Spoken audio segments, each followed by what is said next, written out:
Vijay sir நல்ல advice கொடுத்துருப்பாரு கனி, விக்ரம் எல்லாத்துக்குமே நல்லா விளையாடுறத பற்றி. ஸோ அதை பற்றி 2 பேரும் டிஸ்கஸ் பண்ணிகிட்டு இருக்காங்க, கனி அண்ட் விக்ரம். அப்போ வந்து விக்ரம் சொல்கிறாரு, என்ன பண்ணோன்னே தெரியல அப்படிங்கிற மாதிரி சொல்லிட்டு இருக்கும்போது கனி வந்து ஒரு அட்வைஸ் கொடுக்குறாங்க. நம்ம வந்து நல்லா விளையாடணும் அப்படின்னா வந்து அதுக்காக நம்ம கெட்டவங்களாக மாறுறதோ கத்துறதோ அதெல்லாம் கிடையாது. சீக்கிரம் குளிச்சு கிளம்புறது, ரெடி ஆகுறது, டாஸ்க் விளையாடுறது அப்படின்னு கிடையாது. நம்மளை முன்னிலைப்படுத்தணும், நம்மளை முன்னிலைப்படுத்தி விளையாடணுங்கிறத தான் அவர் சொல்ல வராரு. ஏன்னா ஒரு வாரமும் அங்கேருந்து கிளம்பி போகிறப்போ அவங்க வந்து எல்லாரும் அழுது புலம்பிட்டு போகிறப்போ பார்க்குறதுக்கு கஷ்டமாக இருக்குது. கடவுள் வந்து நமக்கு இன்னொரு வாய்ப்பு கொடுக்குறாரு, இன்னொரு வாரத்தை நமக்கு கொடுக்குறாரு. ஸோ அந்த மாதிரி நம்ம அழாமல் இருக்கிறதுக்கு அந்த சான்ஸை நம்ம முழுமையாக யூஸ் பண்ணிக்கணும் அப்படின்னு சொல்கிறாங்க. நிறைய இடத்துல அவங்க கொடுக்குற அட்வைசஸ் வந்து லைஃப்க்கு எடுத்துக்கலாம் போல இருக்குது. அவ்வளோ ஒரு மெச்சூரிட்டி அண்ட் அவ்வளோ ஒரு என்ன சொல்கிறது, அவங்களோட அனுபவத்தை வச்சு அவங்க நிறைய விஷயம் கற்றுக்கிட்டு இருந்திருக்காங்க.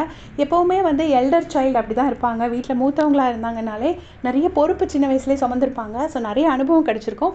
அது மாதிரி தான் அவங்க வந்து அட்வைஸ் பண்ணுறாங்க. அப்போ விக்ரம் சொல்கிறாரு, ஆமாம் எல்லோரும் போகிறப்போ எப்போ அந்த வீட்டை விட்டு போயிடக்கூடாதுப்பான்னு நமக்கு வந்து கஷ்டமாக இருக்குது. ஆனால் அதுக்காக நம்மளால் அப்படி மாறவும் முடியாது. என்ன பண்ணணும்னு தெரியல, விளையாடணுங்கிறது மட்டும் தெரியுது அப்படின்னு சொல்லிட்டு விக்ரம் சொல்கிறாரு. அதுக்கப்புறம் பார்த்தீங்கன்னா இங்கே வந்து ரம்யா வந்து டீ போட்டுட்ருக்காங்க. டீ போட்டுட்ருக்கும்போது கானா வினோத் வந்துட்டு நல்லா கொதிக்க வைமான்னு இவ்வளோ தான் சொன்னார். ரம்யாவுக்கு பயங்கரமாக கோவம் வந்துருச்சு. எனக்கு தெரியும், நான் பண்ணிக்கிறேன், நீங்கள் விடுங்க அப்படின்னு சொல்கிறாங்க. பட் ரம்யா பேரில் தப்பு கிடையாது. வீட்டில் சமைக்கிற லேடிஸ்க்கு இது தெரியும்.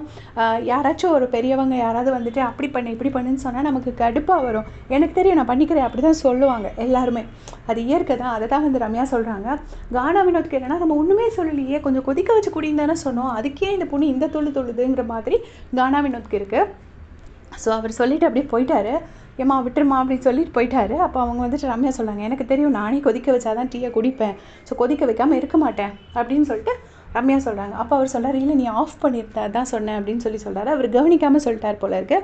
இவங்க உடனே சொல்கிறாங்க, நான் ஆஃப் பண்ணல, சிம்மில் தான் வச்சுருக்கேன் அப்படின்னு சொல்லிட்டு அது ஒரு டிஸ்கஷன் நடக்குது. அதுக்கப்புறம் போனதுக்கப்புறமா கனிக்கிட்ட சொல்கிறாங்க, இவர் மட்டும் தான் என்னை ஏதாச்சும் சொல்லிகிட்டே இருக்காரு, குக் பண்ணும்போது இப்படி சொல்லிகிட்டே இருந்தால் எனக்கு ரொம்ப எரிச்சல் வரும்னு.